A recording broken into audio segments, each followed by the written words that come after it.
إن الحمد لله نحمده ونستعينه ونستغفره ونعوذ بالله من شرور أنفسنا وسيئات أعمالنا من يهده الله فلا مضل له ومن يضلل فلا هادي له وأشهد أن لا إله إلا الله وحده لا شريك له وأشهد أن محمدا عبده ورسوله يا أيها الذين آمنوا اتقوا الله حق تقاته ولا تموتن إلا وأنتم مسلمون يا أيها الناس اتقوا ربكم الذي خلقكم من نفس واحدة وخلق منها زوجها وبث منهما رجالا كثيرا ونساء واتقوا الله الذي تساءلون به والأرحام إن الله كان عليكم رقيبا يا أيها الذين آمنوا اتقوا الله وقولوا قولا سديدا يصلح لكم أعمالكم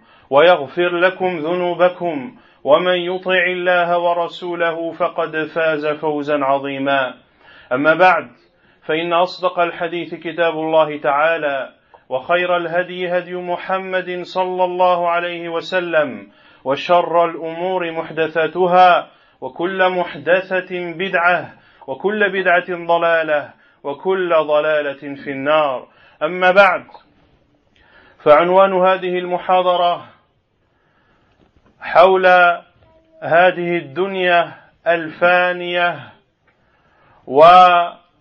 وتحذير لنفسي أولا وللمسلمين تحذير من أن لا تفتنهم هذه الدنيا وأن لا يغتروا بها كما قال تعالى فلا تغرنكم الحياة الدنيا ولا يغرنكم بالله الغرور لأن هذه الدنيا دار ممر وليست بدار مقر والإنسان منذ أن تستقر القدم في هذه الدار فهو مسافر ومدة سفره عمره وقد جعلت الأيام والليالي كما جاء ذلك عن كثير من السلف وجعلت هذه الأيام والليالي مراحل لسفره. Le sujet de la conférence a pour titre que cette vie d'ici-bas, ou ne soyez pas trompés par cette vie d'ici-bas. Cette vie d'ici-bas qui est une demeure passagère, ce n'est pas une demeure dans laquelle l'on va rester éternellement. Nous sommes, depuis que nous avons posé nos pieds sur terre, depuis que nous sommes arrivés dans ce monde, nous sommes des voyageurs. Chacun d'entre nous est un voyageur. Et la durée de son voyage, c'est sa durée de vie. Et les jours et les nuits qui se succèdent sont des étapes de ce voyage. Ainsi, le musulman doit prendre en considération chacune de ces étapes. Il doit considérer ces jours et ces nuits qui se succèdent comme des étapes qu'il traverse dans son cheminement vers la demeure éternelle, vers la vie de l'au-delà. وهذه الدنيا احتقرها الله عز وجل في كتابه وذمها وذكر فناءها وزوالها سبحانه وتعالى. الآيات في كتاب الله كثيرة في هذا الباب. وهذه الدنيا سميت الدنيا لدنوها وسفولها فهي الدار القليلة الصغرى. لذلك يقول الله سبحانه وتعالى زين للناس حب الشهوات من النساء والبنين والقناطير المقنطرة من الذهب والفضة وهذه الأشياء المشتاهة التي يشتاهها الناس، والخيل المسومة والأنعام والحرث، يعني الزروع والثمار والأشجار والنبات، ذلك متاع الحياة الدنيا والله عنده حسن المآب.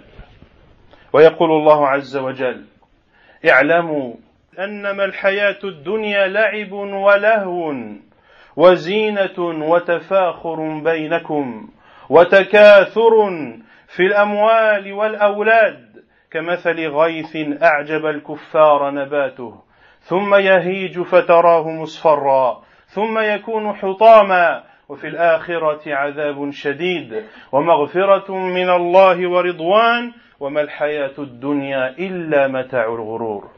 وقال الله عز وجل: إنما مثل الحياة الدنيا كماء أنزلناه من السماء فاختلط به نبات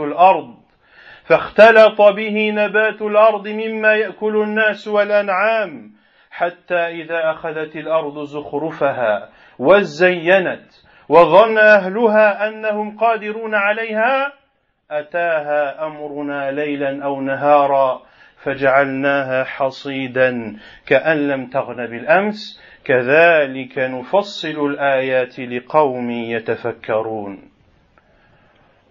والله عز وجل ضرب مثلا آخر في سورة الكهف: واضرب لهم مثل الحياة الدنيا كماء أنزلناه من السماء فاختلط به نبات الأرض، أي نزل الماء فاختلط بنبات الأرض فنضجت الفواكه والثمار وطابت واصفرت واحمرت. لكن ماذا بعد هذا؟ قال الله تعالى: فأصبح هشيما تذروه الرياح وتفرقه الرياح لخفته وكان الله على كل شيء مقتدرا. Cette vie d'ici-bas, Allah subhanahu wa ta'ala l'a rabaissée.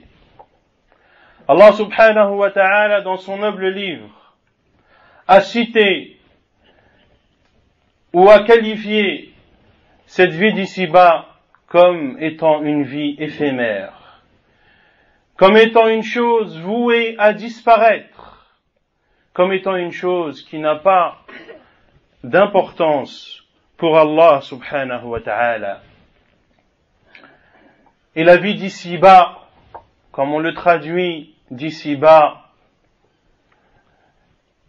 qui a le sens de bassesse, quelque chose de bas, quelque chose de vil, quelque chose qui n'a pas d'importance. Cette vie d'ici-bas est incomparable avec la vie de l'au-delà. Et l'on verra par la suite les exemples que nous a donnés le prophète sallallahu alayhi wa sallam, ou les métaphores que nous a donné le prophète sallallahu alayhi wa sallam, pour nous rendre compte que cette vie d'ici-bas n'a absolument aucune valeur.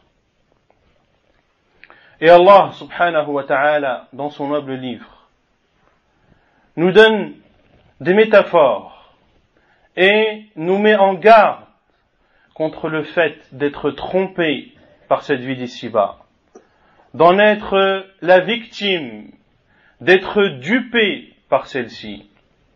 Il dit subhanahu wa ta'ala dans sourate Ali Imran, il a été embelli aux gens l'amour des passions parmi les femmes, les enfants, wal qanatir al muqantara. كيف تترجم يا أبا رشيد يا أبا لقمان؟ نعم les sommes amassées les unes après les autres. نعم les sommes amassées les unes après les autres parmi l'or et l'argent ainsi que les chevaux marqués qui avaient une valeur importante à l'époque du prophète sallallahu alayhi wa sallam.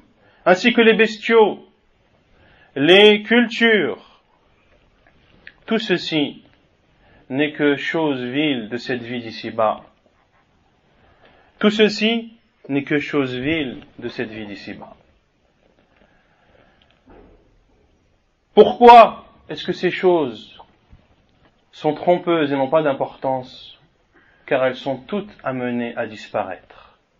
Et pourquoi la vie de l'au-delà a ce prix inestimable et a cette valeur immense? Car c'est une vie éternelle qui ne connaît pas de fin. Et Allah Azza wa Jal a donné l'exemple de cette vie d'ici-bas en disant subhanahu wa ta'ala, comme il le dit selon le sens dans Surat Yunus, le verset 24. Cette vie d'ici-bas est comparable à une eau qui est descendue du ciel, qui s'est mélangée à la terre, pour ainsi en faire sortir, c'est-à-dire de cette terre, ce que mangent les gens et les bestiaux, jusqu'à ce que la terre commence à s'embellir et à montrer ses fruits, et que ses propriétaires sont persuadés qu'ils vont enfin pouvoir profiter de ces belles choses. Ataha amruna laylan aw nahara. C'est alors que notre commandement l'atteint de jour ou de nuit. Faja'alnaha hasida. Et nous en faisons des résidus كأن لم تغن بالأمس, comme si elle n'avait pas existé la veille. Ainsi, nous explicitons les signes au peuple qui raisonne, au peuple qui réfléchisse. Allah Azza wa Jalla donne ici une métaphore. Cette vie d'ici-bas, quelle que soit la beauté qu'elle peut refléter, quelles que soient les choses qui sont espérées de celle-ci, quelle que soit la beauté des apparences de cette vie d'ici-bas, la personne ne pourra pas en profiter pleinement. Et ceci est voué à disparaître. Ainsi, il ne faut pas donner d'importance à cette vie d'ici-bas. Quelles que soient les choses que tu puisses accumuler, quel que soit l'argent que tu puisses amasser, eh bien sache qu'un jour ou l'autre, cela disparaîtra. Et ne te sera profitable que ce que tu as fait en totale concordance avec le livre d'Allah et la sunna du prophète sallallahu alayhi wa ala alihi wa sallam. Et Allah Azza wa Jalla donne beaucoup, et à plusieurs reprises, cette métaphore en comparant la vie d'ici-bas comme une eau, comme une pluie descendue du ciel, qui a fait fleurir et qui a fait surgir les fruits et les cultures, mais que les gens ne peuvent utiliser et dont ils ne peuvent pleinement profiter, car cela se transforme du jour au lendemain par la volonté d'Allah subhanahu wa ta'ala, par des résidus qui n'ont plus aucune valeur. Et Allah Azza wa Jal nous informe en nous disant, sachez, en nous disant selon le sens, sachez que cette vie d'ici-bas n'est qu'amusement, divertissement, embellissement et concurrence entre vous dans l'amassement des biens et des enfants. Puis Allah Azza wa Jal dit à la fin de ce verset selon le sens, et dans l'au-delà, ce sera soit un châtiment douloureux, ou soit un pardon de la part d'Allah et une satisfaction de sa part, subhanahu wa ta'ala. Et cette vie d'ici-bas n'est que tromperie. Il n'y a que des choses trompeuses qui dupent l'être humain, qu'Allah Azza wa Jal nous en préserve. والله عز وجل قال أيضا وما الحياة الدنيا إلا لعب ولهو وللدار الآخرة خير للذين يتقون أفلا تعقلون وقال سبحانه وما هذه الحياة الدنيا إلا لهو ولعب وإن الدار الآخرة لهي الحيوان. ما هي الحيوان؟ هي الحياة الحقيقية التي وهي الحياة الدائمة المستقرة الباقية. وقال الله عز وجل: وما أوتيتم من شيء فمتاع الحياة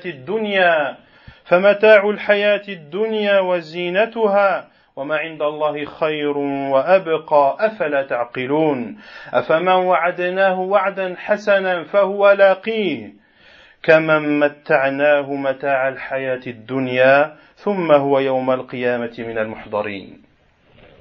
Et Allah Azza wa Jal nous dit également, selon le sens dans Surat Al-An'am, et cette vie d'ici-bas n'est qu'amusement et divertissement, et la vie de l'au-delà est meilleure pour ceux qui sont pieux. Ne raisonnez-vous donc pas? Et il dit aussi subhanahu wa ta'ala dans le verset 64 de Surat Al-Ankabut, l'araignée, et cette vie d'ici-bas n'est qu'amusement, n'est que divertissement et amusement, et la vie de l'au-delà, ou la demeure de l'au-delà, est al-hayawan, c'est-à-dire c'est la vraie demeure, celle qui perdurera, celle qui restera. Et il dit aussi subhanahu wa ta'ala, selon le sens, et ce que vous avez en votre possession, ce ne sont que des choses de cette vie d'ici-bas, et des choses embellies, et ce qu'il y a auprès d'Allah est meilleur et perdurera. Ne raisonnez-vous donc pas? Et il dit subhanahu wa ta'ala juste ensuite selon le sens, celui à qui nous avons donné une bonne promesse qu'il recevra quand? Dans l'au-delà. Celui à qui nous avons promis une bonne promesse qu'il recevra, car Allah Azza wa Jal ne trahit jamais ses promesses, subhanahu wa ta'ala. Celui à qui nous avons promis des choses bonnes qu'il recevra, c'est-à-dire le jour, c'est-à-dire dans l'au-delà, comme celui à qui nous avons donné des choses de cette vie d'ici-bas. Sont-ils comparables? Non. Car les choses qu'Allah subhanahu wa ta'ala donne dans cette vie d'ici-bas sont des choses qui ne perdurent pas, sont des choses qui sont vouées à disparaître. Pour cela qu'Allah subhanahu wa ta'ala a dit à son envoyé sallallahu alayhi wa sallam, et ne porte pas ton regard sur ce que nous leur avons donné comme chose de cette vie d'ici-bas. Ce que nous leur avons donné à qui? À qui? Aux non-musulmans. Les non-musulmans, ceux qui ne prennent pas Allah Azza wa Jal comme seule et unique divinité, ceux qui n'attestent pas que Muhammad sallallahu alayhi wa sallam est l'envoyé d'Allah, ceux qui ne prennent pas la religion de l'islam comme la religion qu'ils ont adoptée, eh bien, leur paradis, c'est cette vie d'ici-bas. Et le prophète sallallahu alayhi wa sallam nous dit, dans le hadith authentique, que cette vie d'ici-bas, c'est la prison du croyant et le paradis du non-musulman. Et l'au-delà, c'est le paradis du croyant et la prison du non-musulman. Ou kama qala sallallahu alayhi wa ala alihi wa sallam.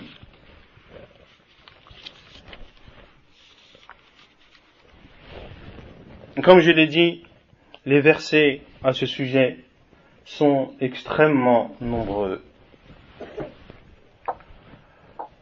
وأما في السنة النبوية فإن النبي صلى الله عليه وسلم بين لأمته حقيقة هذه الدنيا. والنبي عليه الصلاة والسلام كلما استطاع أن يعلم أصحابه وأن يربيهم التربية الصافية وأن يربي أصحابه رضي الله عنهم على عدم الاغترار بهذه الدنيا التمس النبي صلى الله عليه وسلم هذه الفرصة. فكم من أحاديث وكم من فرص استغلها النبي صلى الله عليه وسلم ليبين فناء هذه الدنيا وحقارتها. فقد روى الترمذي عن ابن مسعود رضي الله عنه قال: نام رسول الله صلى الله عليه وسلم على حصير، فقام وقد أثر في جنبه، فقلنا: يا رسول الله، لو اتخذنا لك وطاء. فقال: ما لي وللدنيا، ما أنا في الدنيا إلا كراكب استظل تحت شجرة ثم راح وتركها. L'imam At-Tirmidhi rahimahullah rapporte dans ses sunan, selon Abdullah ibn Mas'ud radiyallahu anhu, et les hadiths qui parlent et qui traitent de cette vie d'ici-bas sont extrêmement nombreux dans la sunna du prophète sallallahu alayhi wa sallam. Et l'envoyé d'Allah sallallahu alayhi wa sallam, qui a été envoyé comme miséricorde pour les mondes, ne loupait aucune occasion lorsqu'elle se présentait pour éduquer et pour montrer à ses compagnons radiyallahu anhum et à l'ensemble des musulmans la valeur réelle de cette vie d'ici-bas. Et l'on verra que les situations sont nombreuses, diverses et variées dans lesquelles le prophète sallallahu alayhi wa sallam parle de cette vie d'ici-bas. Abdullah ibn Mas'ud radiyallahu anhu rapporte et dit que le prophète sallallahu alayhi wa sallam a dormi sur un tapis. Et lorsqu'il s'est levé, les traces de ce tapis étaient visibles sur la peau du prophète sallallahu alayhi wa sallam. Nous avons dit: ô envoyé d'Allah, ô envoyé d'Allah, veux-tu que nous prenions al-wita, un matelas, car le prophète sallallahu alayhi wa sallam dormait à même le sol sur ce tapis. Et le prophète alayhi salatu wa sallam de répondre: Mali walid dunya, qu'ai-je avec cette vie d'ici-bas? Je suis dans cette vie d'ici-bas comme un cavalier qui s'est mis à l'ombre sous un arbre, puis il continue sa route et délaisse cet arbre. Le prophète sallallahu alayhi wa sallam nous montre dans ce hadith que cette vie d'ici-bas est, comme je l'ai dit, une vie passagère. C'est une vie passagère comme un cavalier qui, sur son chemin, voit un arbre, s'arrête au pied de celui-ci pour se rafraîchir et pour profiter de son ombre et ensuite de continuer son chemin. Ainsi est cette vie d'ici-bas. وكثير من الناس في هذا الزمان يجهلون حقيقة الدنيا، ولذلك نرى والعياذ بالله كثير من الناس يتعلقون بهذه الحياة الدنيا، وصارت هذه الدنيا همهم وشغلهم الشاغل. ولو علموا حقيقة هذه الدنيا وأنها دار لا تساوي شيئا لأقبلوا على الآخرة. والنبي عليه الصلاة والسلام شبهها أي هذه الدنيا بالجدي الأسك. وقد جاء في صحيح مسلم من حديث جابر رضي الله تعالى عنه أن رسول الله صلى الله عليه وسلم مر بالسوق والناس كنفتيه أي الناس بجانبيه صلى الله عليه وسلم فمر بجدي أسك ميت والجدي صغار المعز والأسك يعني صغير الأذنين فتناوله أي أخذه صلى الله عليه وسلم أخذ هذا الجدي بأذنيه ثم قال لأصحابه أيكم يحب أن هذا له بدرهم فقالوا ما نحب أنه لنا بشيء وما نصنع به ثم قال صلى الله عليه وسلم أتحبون أنه لكم أي بدون درهم قالوا والله لو كان حيا كان عيبا أنه أسك فكيف وهو ميت فقال صلى الله عليه وسلم فوالله للدنيا أهون على الله من هذا عليكم. Beaucoup de gens, malheureusement, sont attachés à cette vie d'ici-bas. C'est pour eux le premier de leurs soucis. Et c'est cette vie d'ici-bas qui les motive. Et c'est pour cette vie d'ici-bas qu'ils triment et se fatiguent. Et si ces gens, qu'Allah Azza wa Jal nous préserve d'en faire partie, connaissaient la réelle valeur de cette vie d'ici-bas, que cette vie d'ici-bas ne vaut rien, eh bien, ils se seraient tournés vers l'au-delà. Et ils auraient fait de la demeure éternelle leur motivation première et leur but ultime. Le prophète sallallahu alayhi wa sallam, comme le rapporte Jabir radiyallahu anhu, dans le sahih de l'imam Muslim rahimahullah, il dit que le prophète sallallahu alayhi wa sallam est passé dans un marché. Et les gens étaient autour de lui, sallallahu alayhi wa sallam. En marchant ainsi, les gens autour de lui, le prophète alayhi salatu wa sallam, est passé à côté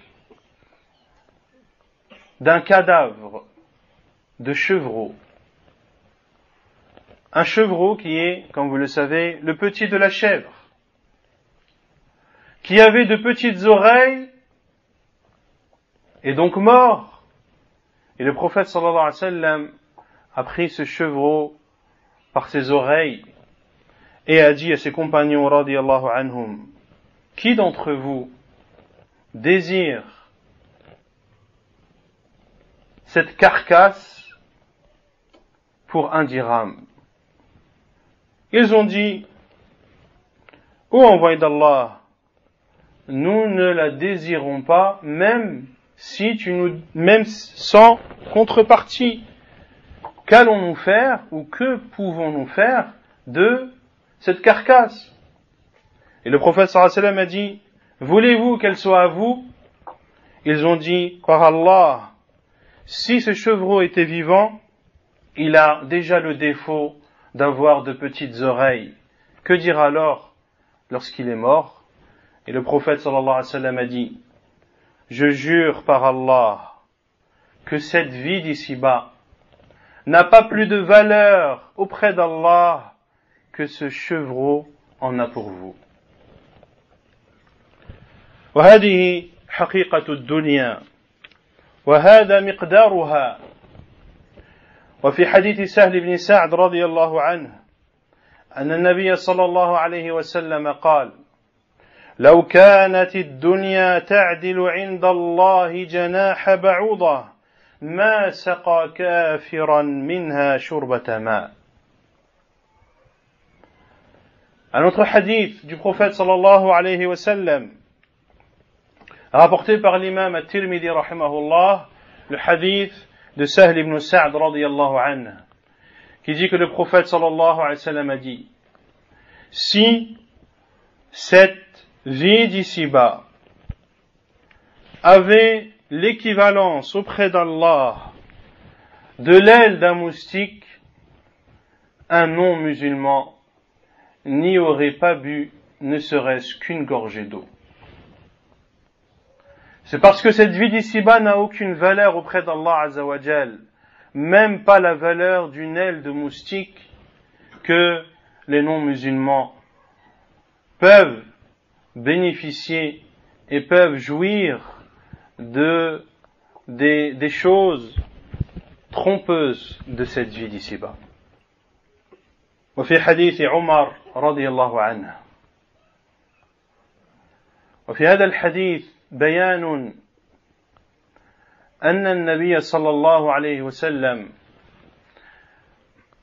لا يهتم بهذه الدنيا ولا تساوي عنده شيئا، قالها النبي صلى الله عليه وسلم قولا وطبق هذا عليه الصلاة والسلام. النبي عليه الصلاة والسلام الذي هو أمير المؤمنين وسيد المرسلين صلى الله عليه وعلى آله وسلم لم يغتر بهذه الدنيا ولا تساوي عنده شيئا. قال عمر بن الخطاب رضي الله تعالى عنه، والحديث رواه ابن ماجه في سننه، قال: دخلت على رسول الله صلى الله عليه وسلم وهو على حصير، قال: فجلست فإذا عليه إزار وليس عليه غيره، وإذا الحصير قد أثر في جنبه، وإذا أنا بقبضة من شعير نحو الصاع، وقرض في ناحية في الغرفة، وإذا إهاب معلق، فابتدرت عيناي، فقال رسول الله صلى الله عليه وسلم: ما يبكيك يا ابن الخطاب؟ فقلت: يا نبي الله، وما لي لا أبكي وهذا الحصير قد أثر في جنبك، وهذه خزنتك لا أرى فيها إلا ما أرى، وذلك كسرى وقيصر في الثمار والأنهار، وأنت نبي الله وصفوته، وهذه خزانتك. قال: يا ابن الخطاب، ألا ترضى أن تكون لنا الآخرة ولهم الدنيا؟ قلت: بلى.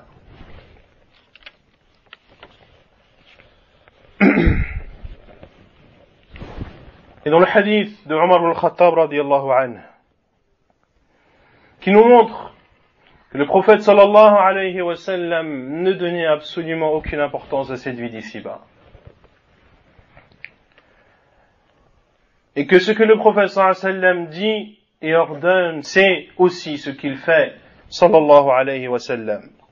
Omar ibn al-Khattab radiyallahu anhu dit: je suis entré chez le prophète sallallahu alayhi wa sallam.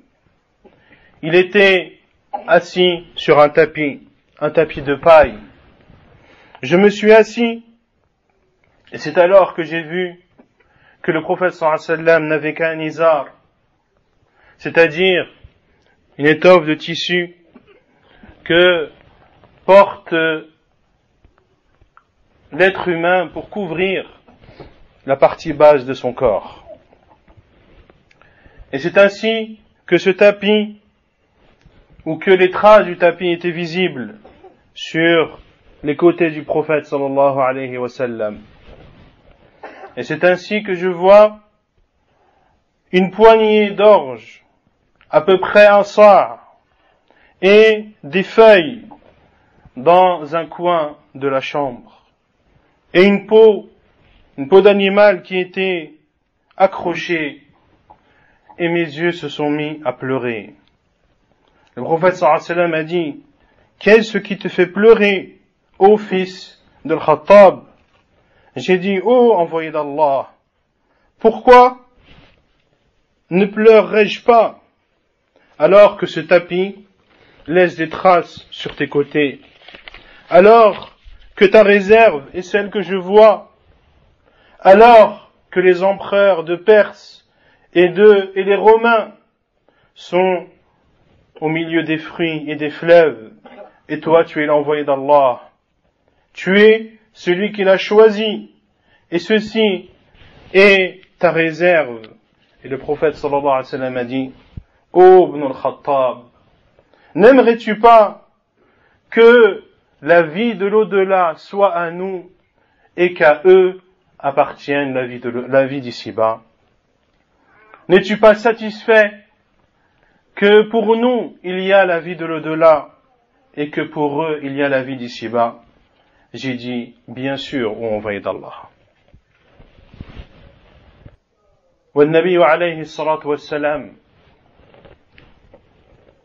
ضرب مثلا وأخبر أن الله عز وجل كما قال عليه الصلاة والسلام إن الله تعالى جعل ما يخرج من بني آدم مثلا للدنيا. ما معنى هذا الحديث؟ إن الله تعالى جعل ما يخرج من بني آدم أي من البول والغائط مثلا للدنيا. وقال العلماء في شرح هذا الحديث معناه أن المطعم وإن تكلف الإنسان التنوق في صنعته وتطييبه وتحسينه فإنه لا محالة عائد إلى حال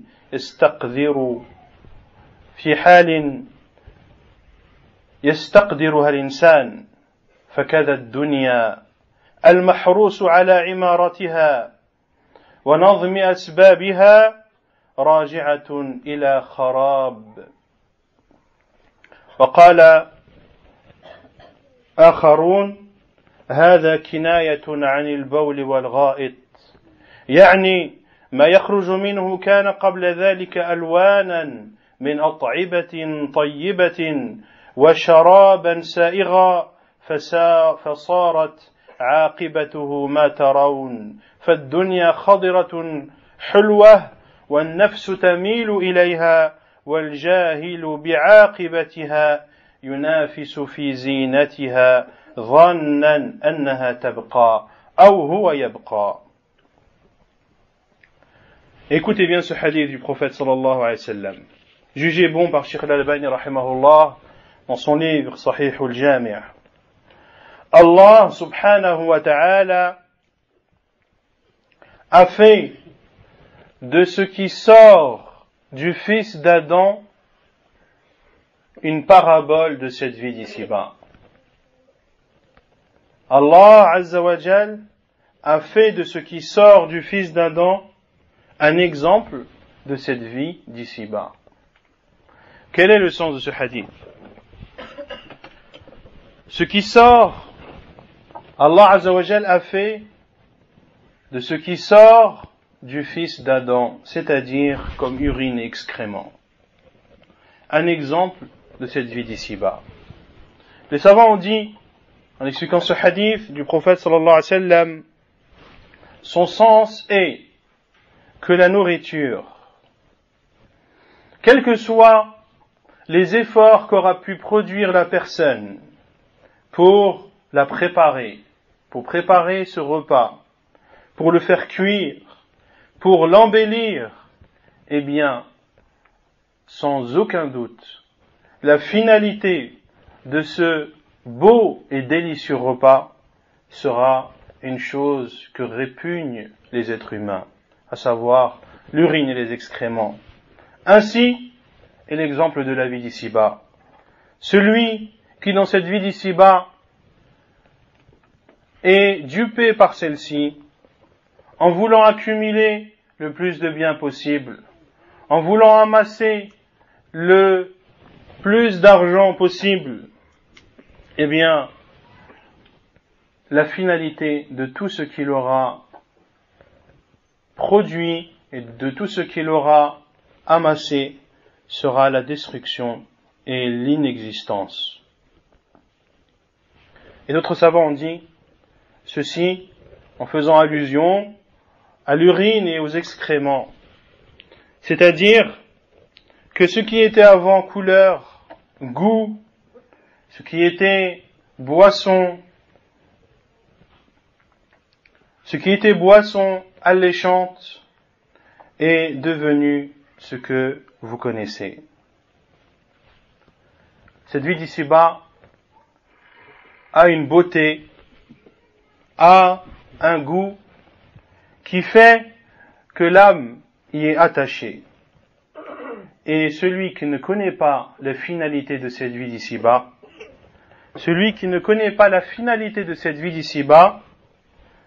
eh bien, il sera dupé par celle-ci, en pensant que celle-ci reste et perdurera, ou en pensant que lui restera et perdurera.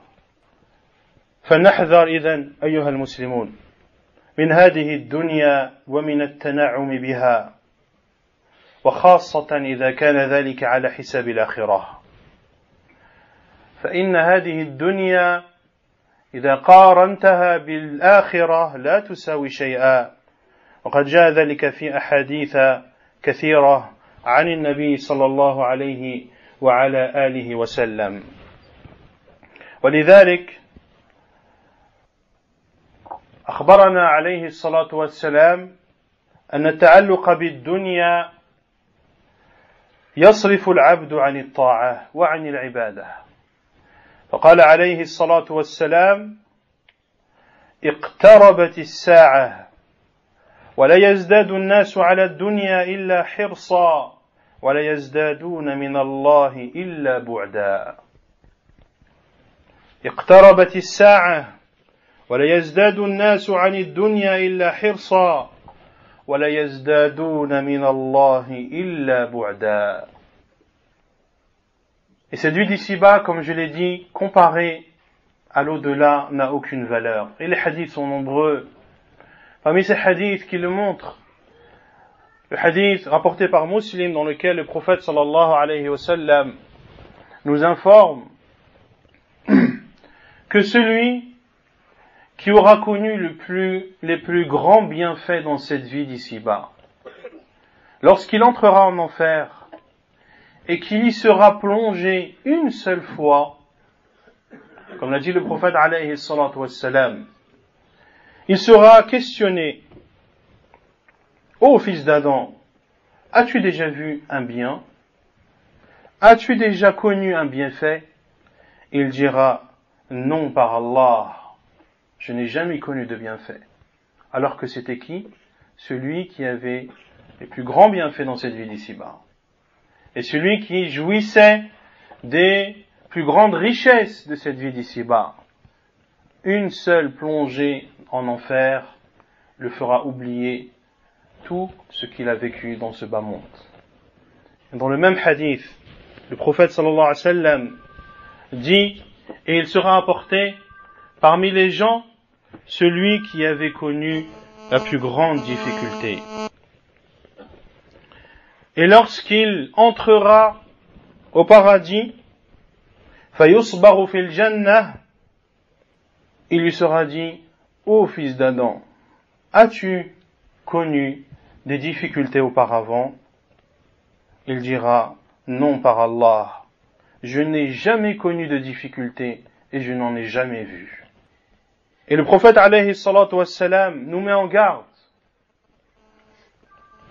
pour ne pas nous attacher à cette vie d'ici-bas, car plus tu t'attaches à cette vie d'ici-bas, et plus cela te détournera de l'obéissance et de l'adoration d'Allah subhanahu wa ta'ala. Il dit sallallahu alayhi wa sallam: l'heure approche et les gens vis-à-vis de cette vie d'ici-bas accroîtront leur motivation. Les gens accroîtront et leur motivation pour cette vie d'ici-bas sera plus grande, et ils n'augmenteront que leur éloignement vis-à-vis d'Allah subhanahu wa ta'ala. Plus leur motivation sera grande pour cette vie d'ici-bas, et plus leur éloignement sera lointain vis-à-vis d'Allah subhanahu wa ta'ala. Et beaucoup de hadiths viennent en ce sens, où le prophète sallallahu alayhi wa sallam nous expose clairement ce point. وفي حديث المستورد ابن شداد رضي الله عنه قال رسول الله صلى الله عليه وسلم ما الدنيا في الآخرة إلا مثل ما يجعل أحدكم إصبعه هذه وأشار بالسبابة في اليم أي في البحر فلينظر بما يرجع. Le prophète sallallahu alayhi wa sallam nous donne une autre métaphore pour nous montrer que la vie d'ici-bas est absolument incomparable à la vie de l'au-delà. Il dit sallallahu alayhi wa sallam, comme cela est rapporté par Muslim dans son Sahih,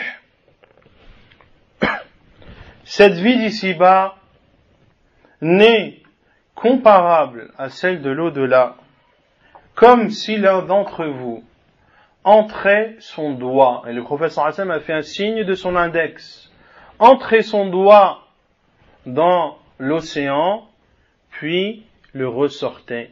Qu'est-ce qu'il resterait sur son doigt? Une goutte.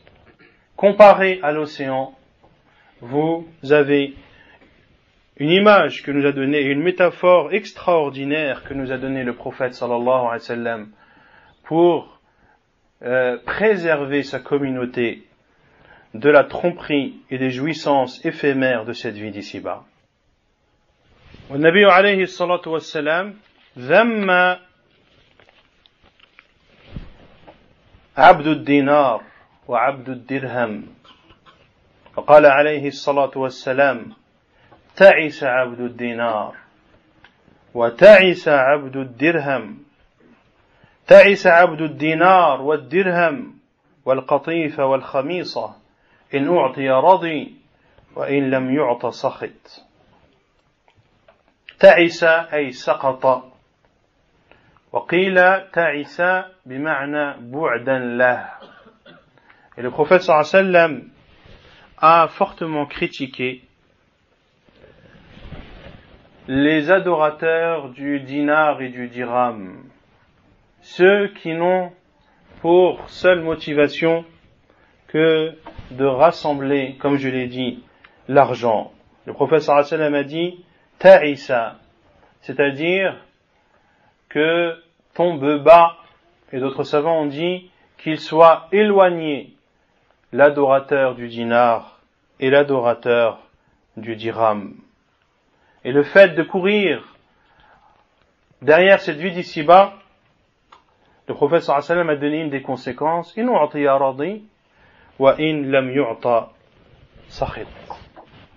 Lorsqu'on lui donne, il est content, et lorsqu'on ne lui donne pas, alors il se courrouce.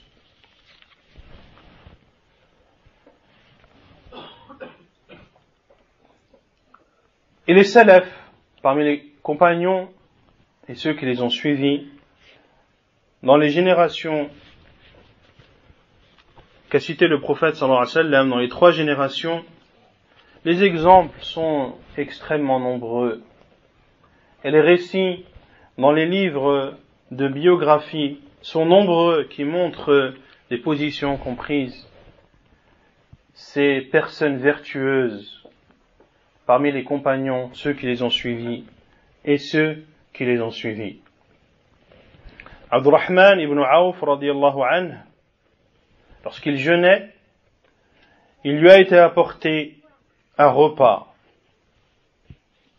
Et il a dit, radiyallahu anhu, Mus'ab ibn Umayr, radiyallahu anhu, était meilleur que moi. Et lorsqu'il est mort, nous n'avions pas trouvé de quoi faire un linceul, sauf un manteau. Lorsque sa tête était couverte, ses pieds apparaissaient. Et lorsque ses pieds étaient couverts, sa tête apparaissait.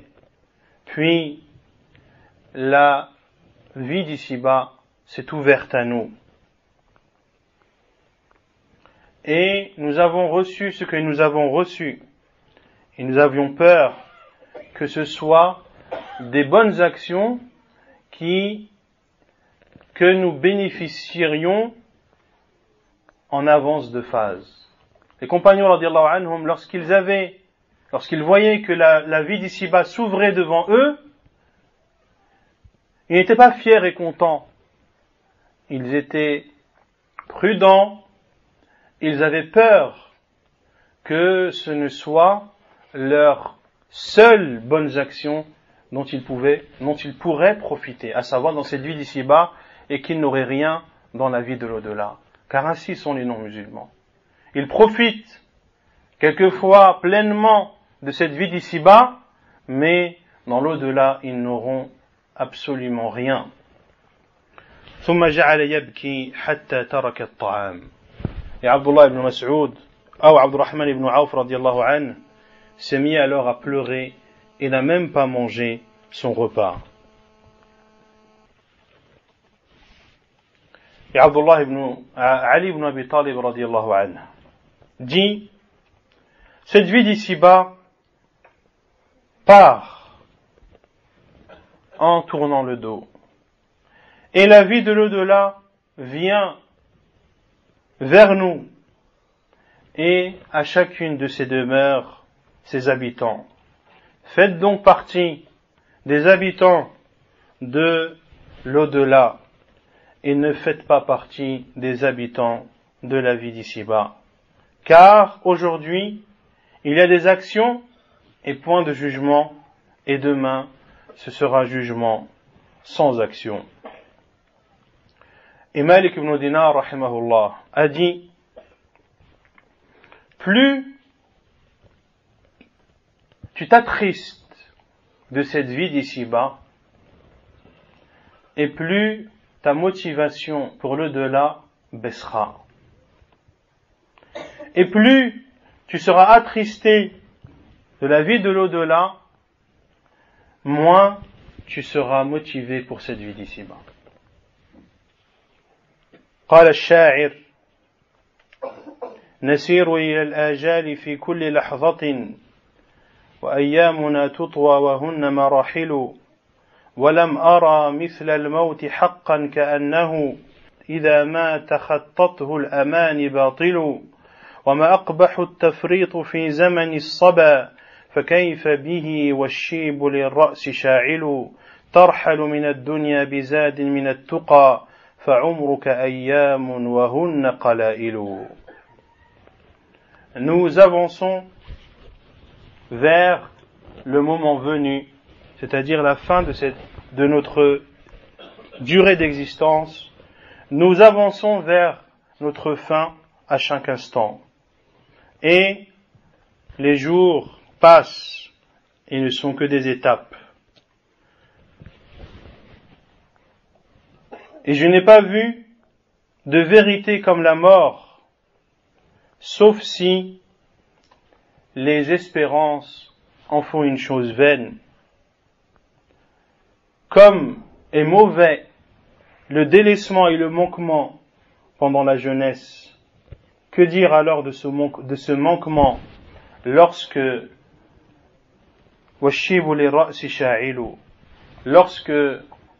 les cheveux sont blancs. Tu quitteras cette vie d'ici-bas avec une provision parmi la piété. Ta vie d'ici-bas, ou ta durée de vie, n'est que jour, et ils sont très peu. وقال الشاعر أيضا إن لله عبادا فطنا طلقوا الدنيا وخافوا الفتنا نظروا فيها فلما علموا أنها ليست لحي وطنا جعلوها لجة واتخذوا صالح الأعمال فيها سفنا. Allah a des serviteurs qui sont éveillés et intelligents. Ils ont délaissé cette vie d'ici-bas et ont redouté les épreuves. Ils ont regardé cette vie d'ici-bas, ils l'ont examinée, et lorsqu'ils ont su qu'elle n'était pas pour un vivant un lieu de résidence, ils en ont fait lujjatan, ils en ont fait un océan, et ils ont fait des actes pieux, des embarcations. النفس تبكي على الدنيا وقد علمت أن السلامة فيها ترك ما فيها لا دار للمرء بعد الموت يسكنها إلا التي كان قبل الموت يبنيها فإن بناها بخير طاب مسكنه وإن بناها بشر خاب بانيها. Le nafs, la personne, pleure cette vie d'ici-bas, alors qu'elle sait que le salut est de délaisser ce qu'il y a. Il n'y a pas de demeure qu'habitera la personne après la mort que celle qu'il a construite avant sa mort. S'il l'a construite avec le bien, alors bonne sera sa résidence. Et s'il l'a construite avec le mal, alors aura perdu son constructeur. تمر بنا الأيام تترى وإنما نساق إلى الآجال والعين تنظر فلا عائد ذاك الشباب الذي مضى ولا زائل هذا المشيب المكدر. Et pour conclure, celui qui est doué de raison et celui qui aura pris cette vie d'ici-bas comme un moyen d'acquérir et d'arriver dans la demeure éternelle de l'au-delà, de prendre cette vie d'ici-bas et de l'utiliser pour adorer le mieux Allah subhanahu wa ta'ala, comme le disent les savants, de mettre cette vie d'ici-bas dans tes mains et non dans ton cœur. Ce qui doit être dans ton cœur, c'est ta religion. Et cette vie d'ici-bas, tu la mets sur tes mains et en dessous tes pieds. Tu l'utilises pour arriver à ton ultime souhait qui est d'accéder au paradis qu'Allah subhanahu wa ta'ala a réservé aux pieux. Et malheureusement, beaucoup de gens à notre époque font le contraire. Ils ont mis la vie d'ici-bas dans leur cœur et ont mis la religion sur leurs mains et parfois sous leurs pieds, wala'iyadhu billah.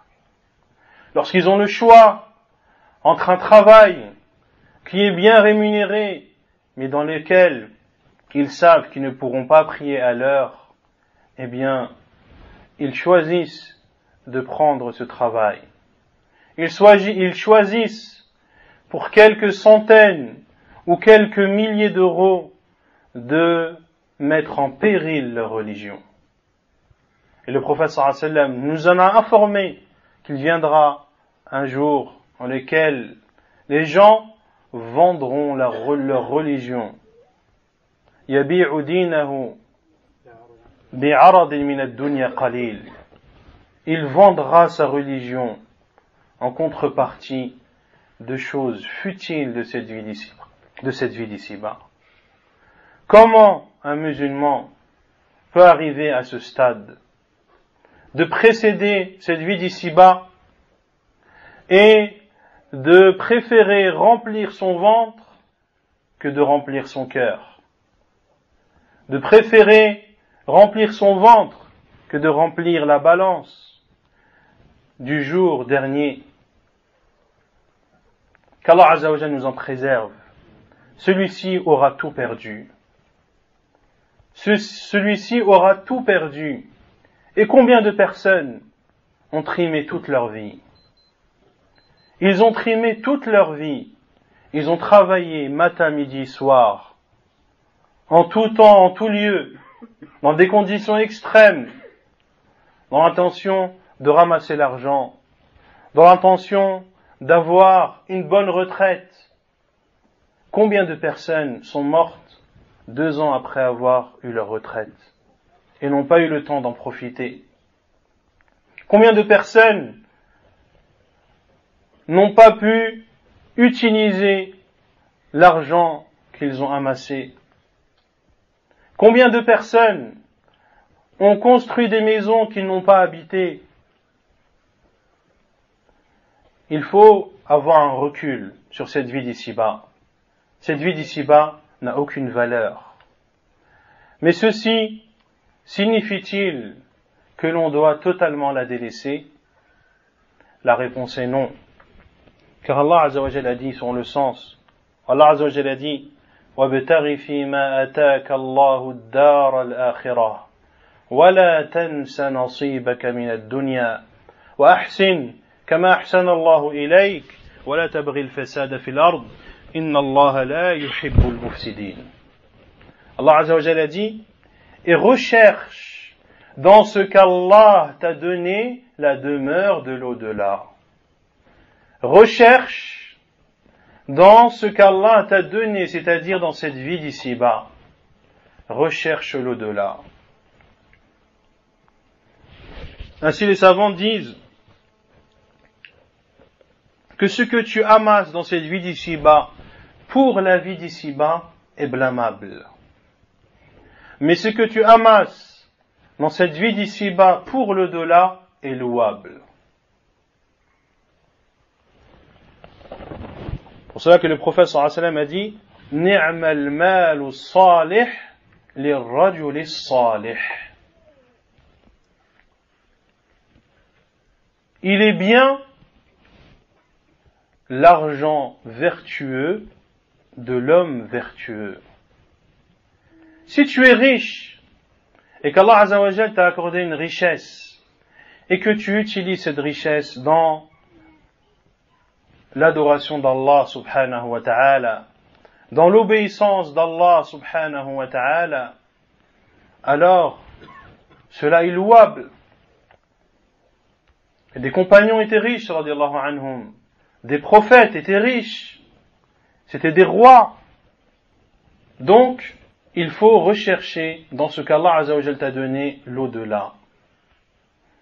Tu dois utiliser cette vie d'ici-bas, comme l'ont dit certains savants, comme pour aller aux toilettes. Tu dois considérer ton besoin de l'argent comme ton besoin d'aller ou faire tes besoins.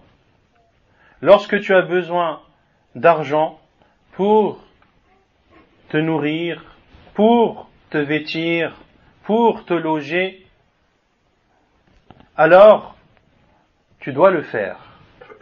Et c'est une obligation pour le père de famille de subvenir aux besoins de sa femme et de ses enfants.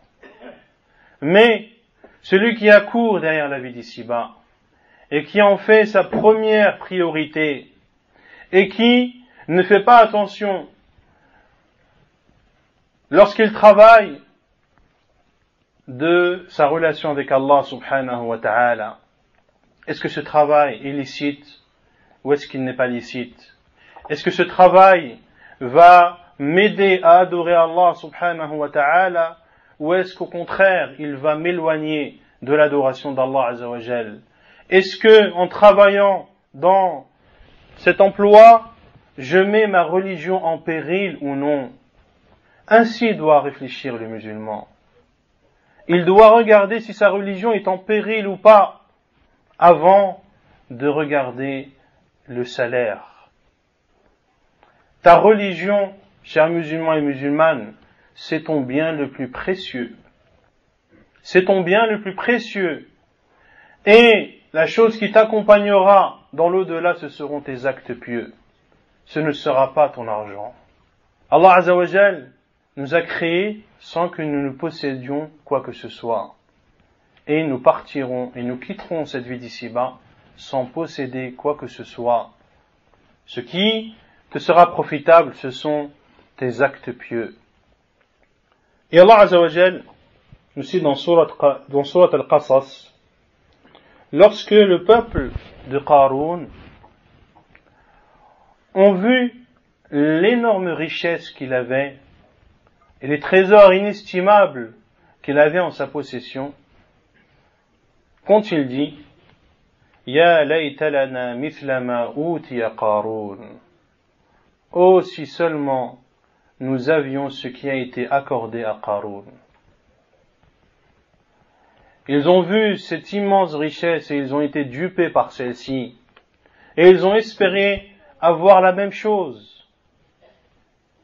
Et Allah Azza wa Jalla a dit, قال الذين أوتوا العلم ويحكم ثواب الله خير ويلكم ثواب الله خير لمن آمن وعمل صالحا. Malheur à vous. La récompense d'Allah est meilleure pour celui qui croit et qui fait des œuvres pieuses. Celui qui croit, celui qui a la foi, et celui qui fait des actes pieux a une richesse plus grande que le plus richissime des rois de notre époque. Et la richesse du cœur est plus grande et plus importante que la richesse de la poche ou du compte bancaire. Le musulman qui adore Allah subhanahu wa ta'ala et qui se conforme à ses commandements, il a une richesse, il connaît un bien-être que ne connaissent pas ceux qui ont des trésors inestimables. Combien sont riches, mais n'arrivent pas à dormir la nuit? Combien sont riches, mais sont malades, ils ne peuvent même pas profiter de leur richesse. Le musulman qui craint Allah Azza wa Jal, il a une richesse du cœur, qu'il soit riche ou qu'il soit pauvre. Regardez les compagnons du prophète sallallahu alayhi wa sallam, et regardez le prophète alayhi salatu wa sallam. Le prophète sallallahu alayhi wa sallam faisait l'invocation Allahumma hshurni fi zumratil masakin. Oh Allah, fais-moi ressusciter avec le groupe des pauvres. Le prophète sallallahu alayhi wa sallam, et ce hadith est rapporté par l'imam Ahmed dans son Musnad, où un ange est descendu, il n'est jamais descendu auparavant. Et il a proposé au prophète sallallahu alayhi wa sallam de faire de lui l'homme le plus riche ou de rester dans la pauvreté. Et le prophète sallallahu alayhi wa sallam a choisi de rester dans la pauvreté. Lorsqu'Allah subhanahu wa ta'ala a donné le choix aux femmes du prophète sallallahu alayhi wa sallam, lorsqu'elles se sont plaintes d'un manque de subsistance, Allah Azza wa Jalla leur a donné le choix. Si elles veulent cette vie d'ici-bas, ou si elles veulent l'au-delà. Elles ont toutes, radiyallahu anhun, choisi l'au-delà. Ainsi doit être la façon de penser du musulman. Soit, dans cette vie d'ici-bas, كأنك غريب أو عابر سبيل كما قال صلى الله عليه وسلم, comme un étranger ou celui qui traverse un chemin. أسأل الله عز وجل أن يفقهنا في ديننا وأن يعلمنا ما جهلنا, نسأله عز وجل ونعوذ بالله من فتنة المحيا والممات ومن فتنة المسيح الدجال, ونسأل الله عز وجل أن يحفظنا من الاغترار بهذه الدنيا. اللهم اجعل الآخرة نصب أعيننا. اللهم أصلح لنا ديننا. اللهم أصلح لنا ديننا الذي هو عصمة أمرنا, وأصلح لنا دنيانا التي فيها معاشنا, وأصلح لنا آخرتنا التي فيها معادنا, واجعل الحياة زيادة لنا في كل خير, واجعل الموت راحة لنا من كل شر. هكذا كان يدعو النبي صلى الله عليه وسلم. Ainsi invoqué le prophète صلى الله عليه وسلم en disant: Ô Allah, أصلح لي ديني الذي هو عصمة أمري. Améliore ma religion qui préserve toutes mes affaires, et améliore ma vie d'ici-bas dans laquelle je vis. Regardez le prophète sallallahu alayhi wa sallam, comment il a considéré la vie d'ici-bas. Et améliore ma vie dans laquelle je vis. Améliore cette vie d'ici-bas dans laquelle je vis. C'est donc une étape. La vie d'ici-bas est une étape. Et améliore ma vie de l'au-delà dans laquelle il y a dans laquelle il y a ce qui m'a été promis. Et fait de cette vie d'ici-bas une augmentation dans tout bien, et fait de la mort un repos pour moi de tout mal. Et le hadith est rapporté par Muslim dans son Sahih. Wa sallallahu wa sallam wa baraka ala nabiyyina Muhammad wa ala alihi wa sahbihi ajma'in wa akhiru da'wana anil hamdulillahi rabbil alamin.